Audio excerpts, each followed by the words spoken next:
What's up, guys? Welcome into another episode of the Wolverine.com live show. I don't know what's going on. Okay, sorry about that. I had another tab open and I could hear myself talking and the music continuing to play. Anyway, the Wolverine Live Recruiting Show is here. I'm your host, EJ Allen. Here is my co-host, Zach Libby, who is wearing a turtleneck, making a fashion statement tonight. National Signing Day is tomorrow, Zach. Are you excited? Is that why you busted out the special attire for tonight's show? It's like 12 degrees in Metro Detroit. I am freezing. This is a really cozy sweater. But yeah, no, tomorrow's National Signing Day. We are we are preparing these last 2 weeks for it. And yeah, some great content coming out tomorrow. So be on the lookout. Yeah, we do have some great content over at thewolverine.com for National Signing Day. It's your one-stop shop for everything Michigan recruiting on the biggest day in recruiting. So make sure to subscribe for just $1 for 1 month or get 50% off for an entire year. And actually, if you're a YouTube viewer, there's a special promotion just for you. And it's use code UM1 to get 2 months of access for $1. So you get twice the amount of months. All right, before we talk about today's topics, which will preview National Signing Day, of course, we do have a message from our sponsor, Leonard Financial Solutions. Leonard Financial Solutions founder Jonathan Leonard wants to listen to you to get to know your story and how he can best help you. People often hesitate to contact a financial advisor because they think they have to know what they want first. Leonard Financial Solutions founder Jonathan Leonard will start with you at square one, getting to know you and your unique situation. You don't want to outlive your retirement money. You don't want to make risky investments. You don't want your loved ones to experience financial insecurity. Leonard Financial Solutions wants to alleviate your fears by providing you with options for life insurance, income protection, retirement income, safe annuities, and Medicare. They take the time to explain the pros and cons of each product and will not rush you through the decision-making process, giving you the time you need to commit to a plan. Leonard Financial Solutions wants to help you make smart decisions about your money. Get the expert financial advice without the high-pressure sales pitch. Reach out to get started today for a free online consultation at www.leonardfs.com or call 856-444-LIFE. Again, that's leonardfs.com or 856-444-LIFE. Shout out again to Leonard Financial Solutions. Anyway, let's go ahead and get into National Signing Day. Lugard Edokpayi is set to make his decision tomorrow. And as we learned over at thewolverine.com, he is going to announce that decision at 12 p.m. Eastern time. So going into the decision, Michigan is the heavy favorite on the On3 recruiting prediction machine. Now, I've been handling a lot of the Edokpayi recruitment, so I'll let Zach go first. Zach, how are you feeling about Edokpayi, and how big of a win do you think he would be on signing day for the Wolverines? Yeah, he took his official visit on Tuesday, 8 days before the first window of National Signing Day. Whenever you can be the final school to get an official visit, chances are, that means something. You see it all the time in June during the summer officials. But yeah, from based on intel that you have gathered on the Wolverine.com, it's clear that they're pitching him on edge development, right? The history of sending guys, especially guys like him who have such high developmental upside, an opportunity to get to where they need to be, the threshold, maximize their ceiling in order to have their careers extended professionally. When you look at a kid like Edokpayi, it's clear that there's an argument made that he can have the most upside amongst the 2024 class if he commits. He has really good length, especially in the arms. You can see it in his videos, like highlight reel, and in your photos that you've taken of him, of just like how large his hands are. You can see that as he plays football, whether as a stand-up edge or, putting his hand in a three-point stance. He's able to get around, to the outside and wreak havoc in the backfield. For someone like Dylan Roney too, who works with the edge specialist, he's able to get the most out of them. You've seen that this season. A guy like Mike Elston too, who has a long history of development. Michigan's scheme and the way they develop guys, I think it just works for a kid like Lugard, who is not even close to maximizing his potential. So if Michigan lands him on Wednesday, I think that's a really, really solid late land for Michigan to close out this class heading into the late period. Couple things from the comment section. Sean Paul Anthony, shout out to you, man, joining us all the way from the Amazon basin, keeping tabs on Michigan Wolverines recruiting. So Sean Paul, the biggest Michigan fan down in the Amazon, apparently. I need to visit there. Also, Zach getting cooked, saying a turtleneck. I had one of those in the 3rd grade. Wow, not a fan of your turtleneck. Though John A. Schultz says he likes it. So yeah, you do. I'm 27 years old and I'm rocking a turtleneck, and I probably will for the rest of my life. It's a nice getup. I enjoy my turtlenecks. Yeah, I don't know, man. I don't know how to feel about the turtleneck, but John A. Schultz asked, EJ, will you be doing a questions video tomorrow? Will you be busy because it's signing day? I will actually be doing a lunchtime Q&A, which will probably be at 12:30 with Edokpayi expected to make his decision at noon. Then Zach and I will both be back to answer questions and give a signing day recap. So we will have 2 shows here exclusively on our YouTube channel. If you haven't liked this video, make sure to like it and also subscribe to our channel for free. You're not going to want to miss a busy day here on the channel. We're going to have exclusive interviews with the signees. It's going to be a lot of fun here on our YouTube channel. But yeah, talking about Lugard Edokpayi, like I said, 12 p.m. Eastern announcement time. I have my prediction in for Michigan, and I still feel confident going into his decision. Now, I would actually be going to cover his commitment ceremony live tomorrow, but he's not having one. He's actually just announcing with family at his own home. So we will have to be keeping tabs on his social media accounts to see where he decides. But like I said, I think Michigan has the lead here. I think Michigan's the team to beat heading into signing day. I know the coaching staff was on the phone with him and those around him yesterday. I think there's a lot of confidence still coming out of Ann Arbor with Lugard, and I think he would be a big win here late. I mean, he's risen up the rankings here recently. I believe he's a 4-star recruit across the board now. So every single service, all 4 major recruiting services have him ranked as a 4-star. He is top 200 prospect on the industry ranking as well. So when you look at Lugard, I mean, you look at a guy that has a ton of potential. Like Zach said, it's hard to find a guy that's 6'7", 215, and he has a really impressive wingspan. When I visited him at his high school a couple months ago, I mean, that wingspan is insane. The length is just really, really special. And on top of that, he's not like a lazy type of guy. He's pretty twitchy and athletic for being a guy that's 6'7". So he's not hampered by his height.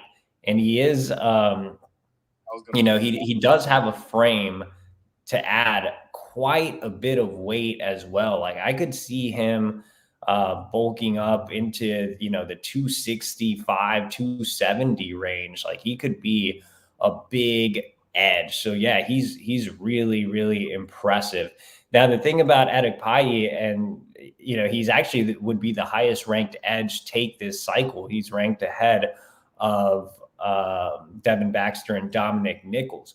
The thing about Edokpayi is you're afraid of the floor, right? He's a guy that's really raw. He didn't pick up his first Power 5 offer until October. So he definitely has a low floor, but the ceiling is really, really exciting as well. I think the benefit of going to a place like Michigan is you do have Ben Herbert in the strength and conditioning program, and you do have Mike Elston, who's a great teacher. So I think it makes it more likely for him to hit his ceiling if he were to pick Michigan. So, like I said, I think Michigan has the lead right now. I feel good about my prediction. Maryland is still making a run here. You know, the Terps have not stopped contacting him ahead of signing day. They are pitching him on staying closer to home. He made an official visit there the weekend prior to seeing Michigan.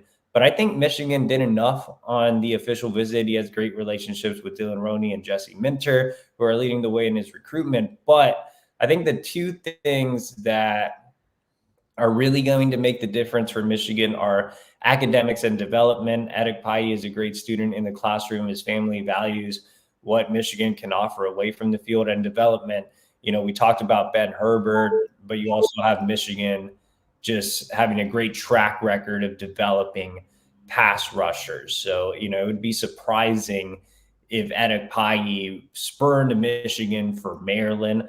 But like I said, the Terps still working hard in that recruitment. Now, I know a lot of people want to know what's going on with top 100 wide receiver Gatlin Bear.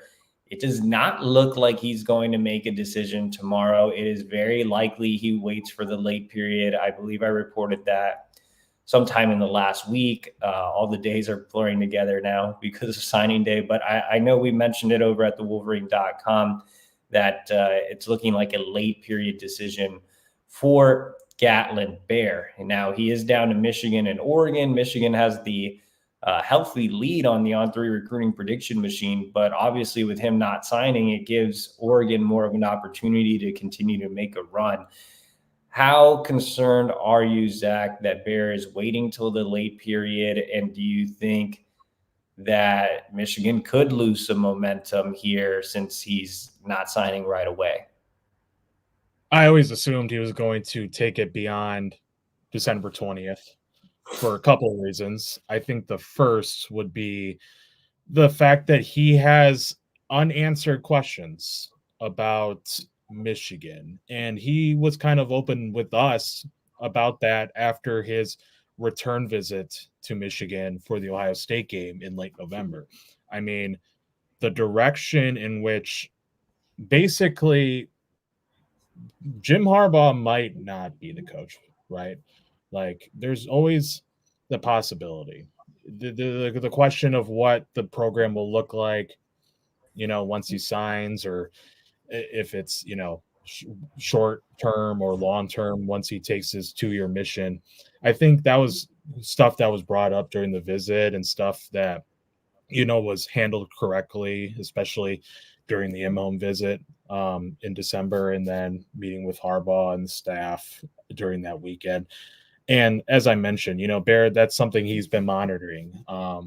Outside of another thing that he mentioned was what's the direction of Boise State. And it seems like it's down to 2, as you mentioned. But yeah, Oregon is interesting because, you know, that there's a role for him in that kind of offense that they run.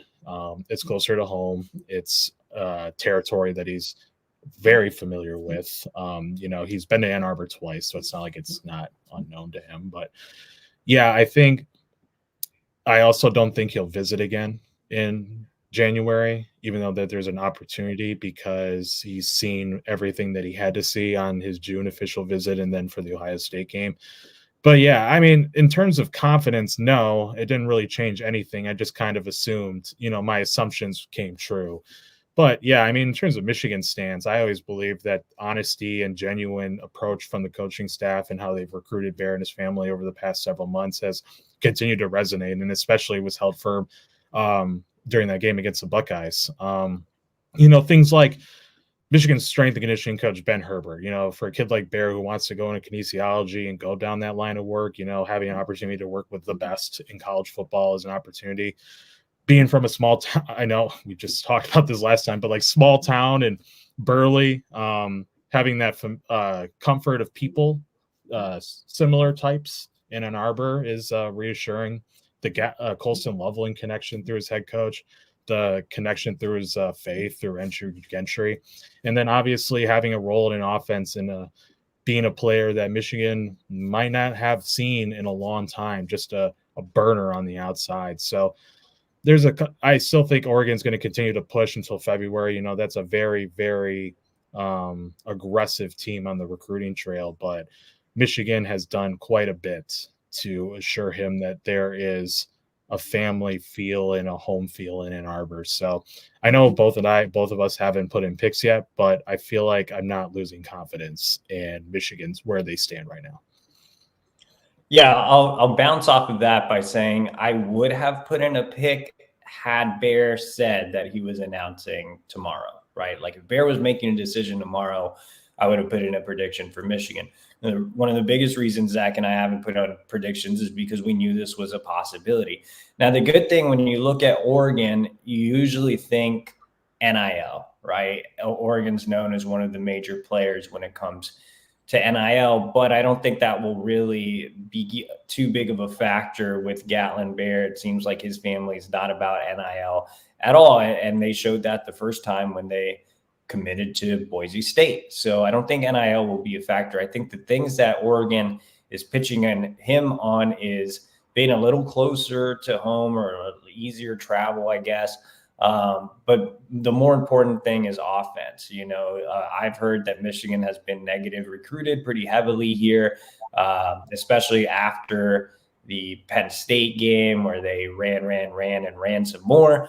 Obviously, Gatling got to see a little more passing against Ohio State, but Oregon is really, really in his ear about system fit and being utilized and maybe more of a pass happy offense. So, I think him waiting doesn't necessarily give Oregon an advantage, but I think it gives Oregon more hope is probably the right way to put it. Like if I were covering Oregon, I would be a little more optimistic with Gatlin Bear waiting until the late period to sign. I think if Michigan can maybe avoid some of the offseason drama that's plagued them in the past. I don't think the sign stealing thing will get resolved, but I think if that stays quiet and if Jim Harbaugh maybe does sign his contract and avoid some of those NFL rumors, then, I think that would give Michigan that final push to ultimately land Bear. But at the same time, we say all this, and it's important to note that Bear's going on his mission. So a lot can change in 2 years. He is not enrolling at the school of his choice until 2026.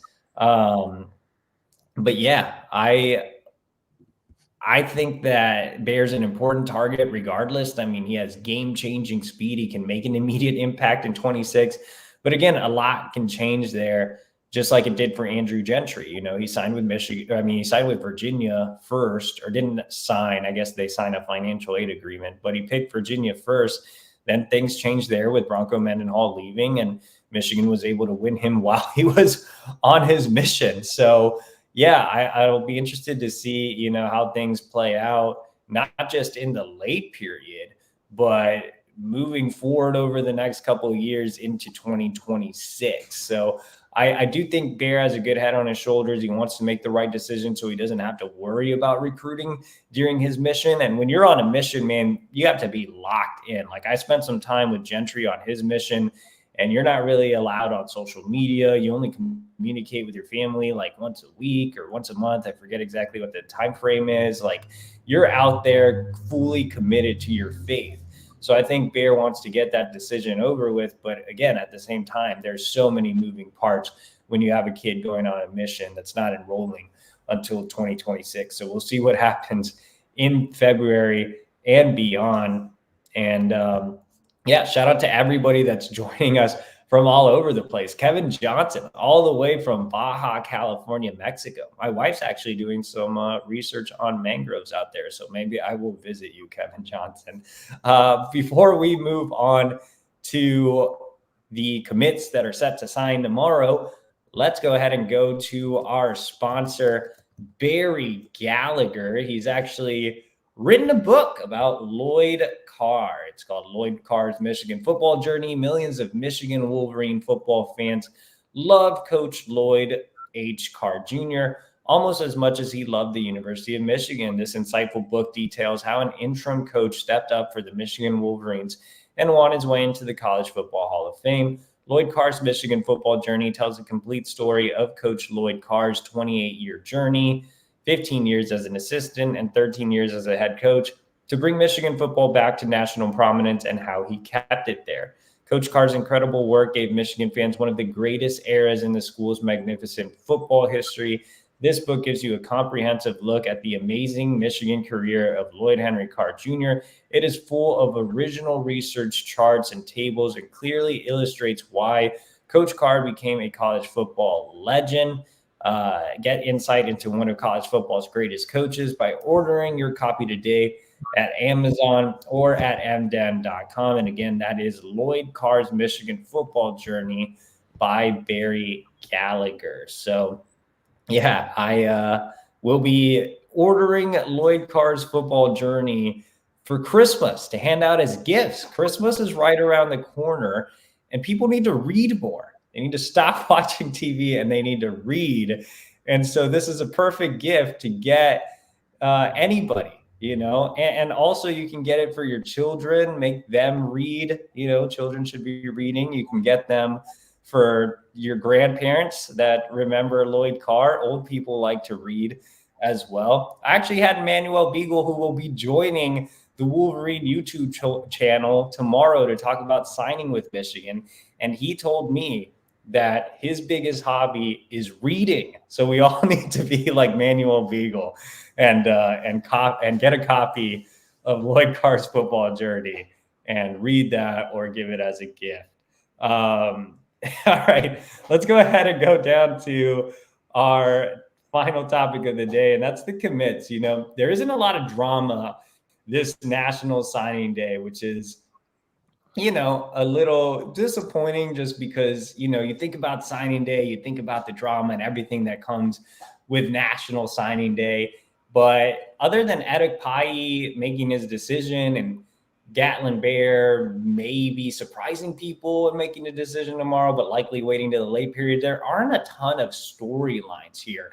For the most part, this Michigan recruiting class has stuck together. They weren't really affected by the sign stealing hoopla or talks of Jim Harbaugh or the suspensions or anything like that. This class really stuck through. It's kind of a boring signing day, but kind of like when you watch cornerbacks, a boring day can be a good day because everybody, sticks. And, for a cornerback, a boring day, you don't call his name, that's a good thing. So, Zach, how are you feeling about the class overall going into signing day, and which commit or commits are you most excited to see sign? I think you've hit it on the nail about this class in terms of just sticking around, all of them. Like, this is a class who really believed in the message that was given to them during their recruitment process. And it's kind of an example of the type of players that Michigan wants in their class, right? Like blue collar, hard nose, head on straights, education priorities, guys who are culture fits, guys who, care about winning, right? Just a lot of guys who just are going to have an impact if they play their cards right. That has led to Michigan already winning 3 Big Ten championships.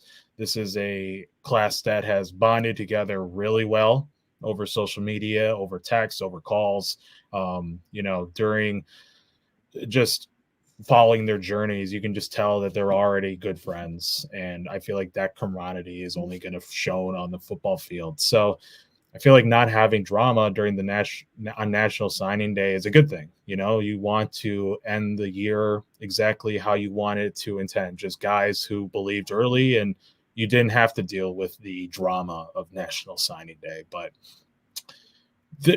when I was going through my list of commits of guys who I just really grow fond of after seeing them play, in game or in camps or 7-on-7s or just talking to them and getting to know them, I think the one is Cole Sullivan, on 300 linebacker of Pittsburgh, Pennsylvania.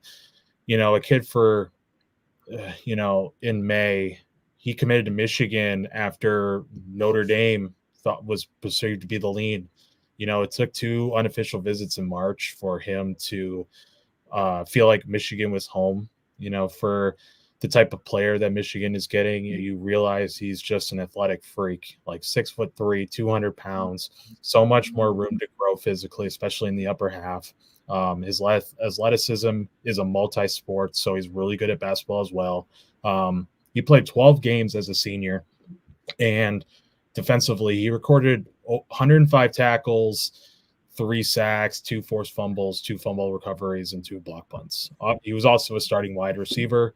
He had over 300 yards receiving and 8 touchdowns. As a linebacker, Michigan's going to get a kid who does really well running sideline to sideline. He can cover both ends. As a tackler, he is feared. He is one of the most hard-hitting tacklers that I have seen on film. I have seen it in person, and you can see it on his huddle tape. He is a great asset in pass coverage. He can get his nose in the run game and stuff it. He can play multiple positions. He has the ability to play Mike, Will. He can even come down the line of scrimmage and play edge. But in terms of the storyline perspective, he is someone who, as I mentioned, believed in the direction of the program and just everything that's available in Ann Arbor, despite the fact that his primary recruiter, linebacker Chris Partridge, was fired last month, like the day before the Maryland game. So it comes unexpected. He has to reconvene with his family. Other schools are calling him to regain interest potentially. There's all those floating thoughts about what he could do, but he goes to the Ohio State game with his family, his dad and his grandpa. He's given the amazing blue carpet treatment. He just realizes that there's so much more than just one person, right? Like it's a whole process, a whole conglomerate of reasons why he committed to Michigan. That's why he's signing tomorrow. I feel like he has one of the most potential, one of the biggest potentials, in the 2024 recruiting class, just based on what he can do on the football field. And for a kid who's so humble too, who doesn't like to brag, is not cocky at all, I think he's just one that fans are just going to love and enjoy and just be happy and pleased that he is wearing the wing helmet. So a couple of things from the chat box. Really quick to clarify for guys that join in late or might have just caught the cutoff point of the Bear segment. We did not say that Michigan is not getting Bear. We're just saying that he's probably not making a decision tomorrow. So things could get interesting during the late period. We still like where Michigan stands with Gatlin Bear, but no decision is expected tomorrow. Could he surprise and maybe do it? Yeah, of course, it's National Signing Day. But as of right now, we are not expecting a decision from Gatlin Bear. He is likely to take it into February. And also, KG Rich blaming me. He says, EJ, since you've been on the Michigan beat, Michigan has failed miserably at getting 5 stars. Is there any correlation? That is not true. Michigan landed 5-star Will Johnson during my time on the beat, and everybody knows I was close to Will. And some people had JJ McCarthy as a 5-star. Maybe 1 or 2 services had JJ as a 5-star, and I was close to JJ. So, you can't throw me under the bus and say that it's my fault. If you actually have a serious question that you want answered tonight, we are winding down the show, so make sure to hit that donate button. It's the little box with the money sign, and hit that super chat button, and we will get your question answered tonight. And also another last reminder that we will have a ton of signing day coverage on all the signees, on Lugard, Edokpayi, over at thewolverine.com. So sign up today using the YouTube special promo where you can get 2 months for just $1. We are also, and use code UM1 to get those 2 months for $1. And you can also sign up at thewolverine.com for 50% off your first year. All right. To answer the question, I guess, before we get out of here, the commit I am most excited to see sign, that's a tough one, man. I didn't even think about it before the show started, so I wasn't prepared like Zach was. But I'm going to say the commit that I'm most excited to see sign is probably Owen Wafel, for a couple of different reasons. One, Owen Wafel is not rated super high. He's just a 3-star defensive lineman out of Princeton, New Jersey, Hun School. Wait, before I talk about Owen Wafel, Shane Johnson, $49.99 super chat. We need some type of like ring the alarm or ring the bells here. Shane Johnson, man, that's a big one, man. Shout out to you. I guess I'll buy Libby some Outback Steakhouse tomorrow after signing day with that one. But maybe we can buy 100 McNuggets with the $50 super chat. So shout out to Shane, who's in a holiday spirit, but he says, happy holidays, EJ and Libs, the best duo in the business. Thanks for all the great Michigan recruiting coverage year round. Let's do a draft, flip a coin for first pick, alternate top 6 picks in this class you project playing on Sundays. Okay. I will flip. I don't have a coin next to me. I have a coin. Okay, I'll be. All right. I call tails then. No. It's that was terrible. It's tails. I'm not it's a ref. Tails. It's tails. Okay. 6 picks in this class that you project playing on Sunday. So we each get 6 picks. I'm just going to go with the safe take, and it's really not even about NFL projection because running backs don't go, super high. But I just think it's an easy call that Jordan Marshall will be playing on Sundays. I mean, he's a bell cow type of back that could come in and get significant time as a true freshman, and he's the highest rated commit in the class. So I'm going with Jordan Marshall. Andrew Sprague, top 100 offensive tackle. He will be on my team this time, not like the first draft, but yeah, 6'8", 295 pounds.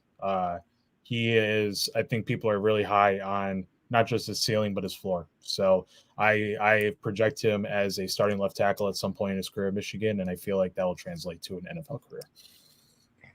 I will go with Blake Frazier, another offensive lineman. I mean, Michigan breeds NFL offensive linemen. Frazier has versatility along the offensive line. He, has pedigree with his father having played at Michigan. So I think that's an easy pick for me.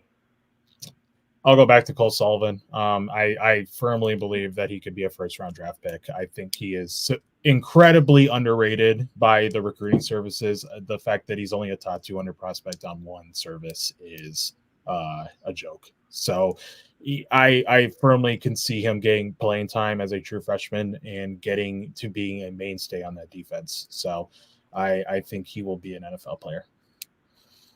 I'm going to cheat, and I'm going to say, if Lugard Edokpayi ends up in the class, I would go with Lugard Edokpayi because when you're 6'7" and you have that type of wingspan and you have the frame to fill out, you're a guy that's hard to find. And even if you only reach half of your potential at the college level, you're going to be drafted, in the NFL because you have so much to work with. So I will go with Edokpayi, assuming he joins the class.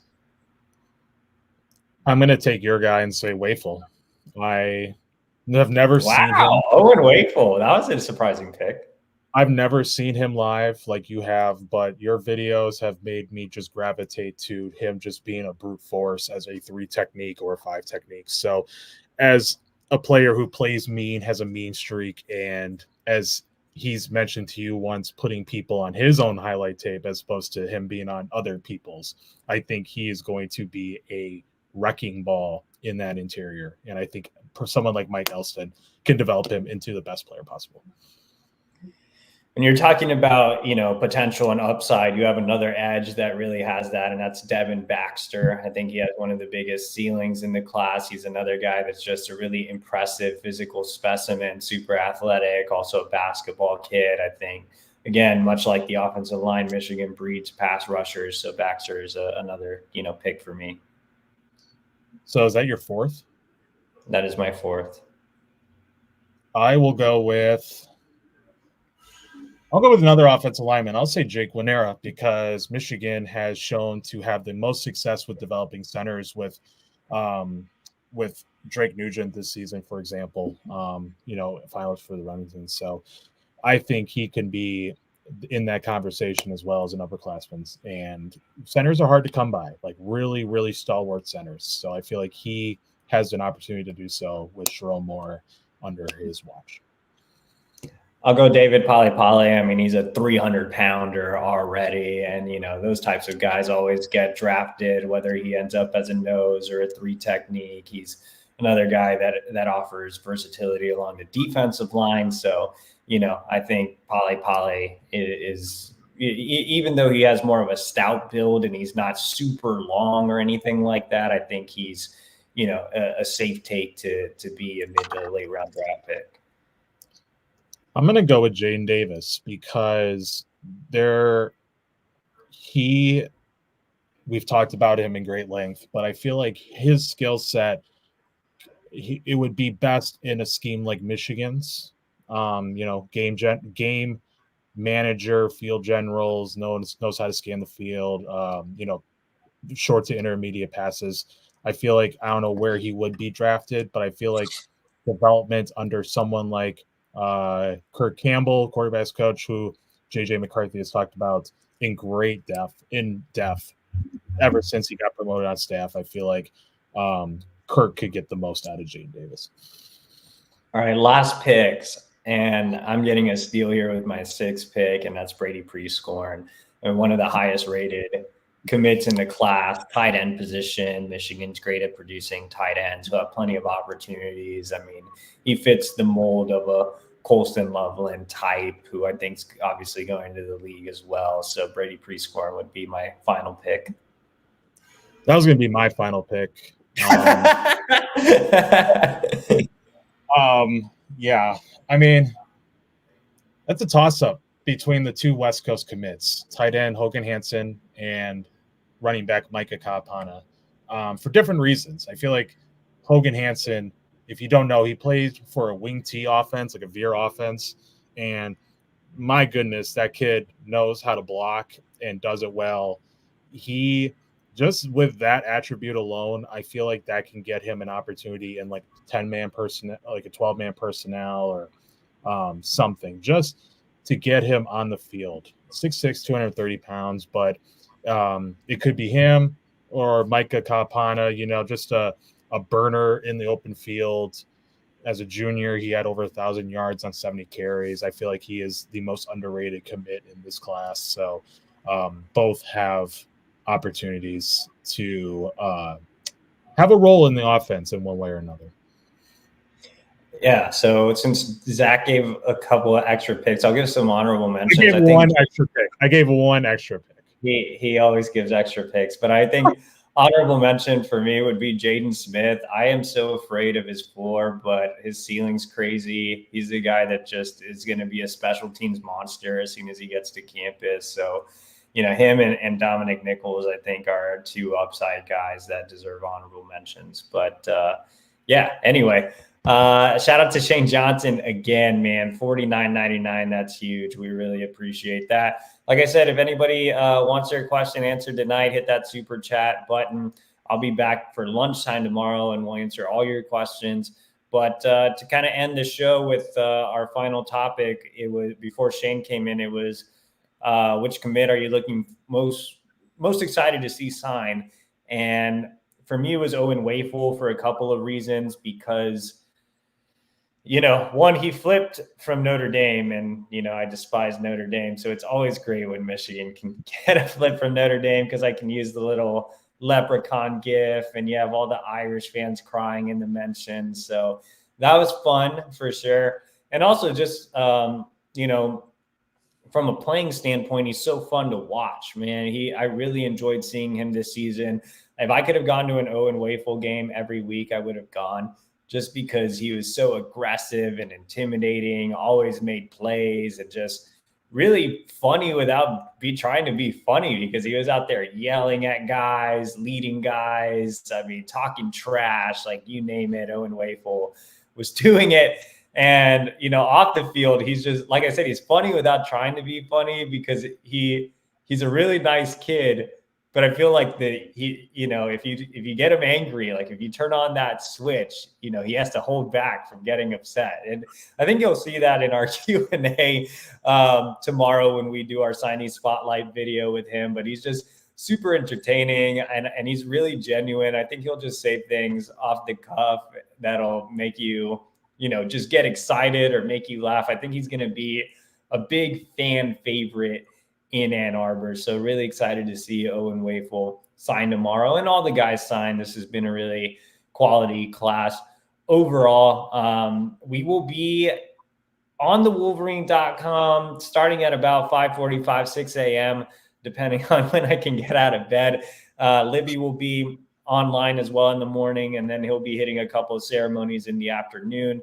I'll be here for a live chat in the afternoon. We'll both have another recruiting show tomorrow. So the Wednesday show will actually turn into an EJ Libby show.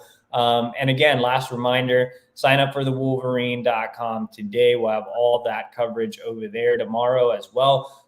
Make sure to subscribe to our YouTube channel. We are going to be dropping videos like crazy tomorrow with all these signee spotlights and exclusive interviews. So you're not going to want to miss that. Like this video so we get in front of other Michigan recruiting fans. And I almost forgot, Zach. We have the OT question of the day to end the show.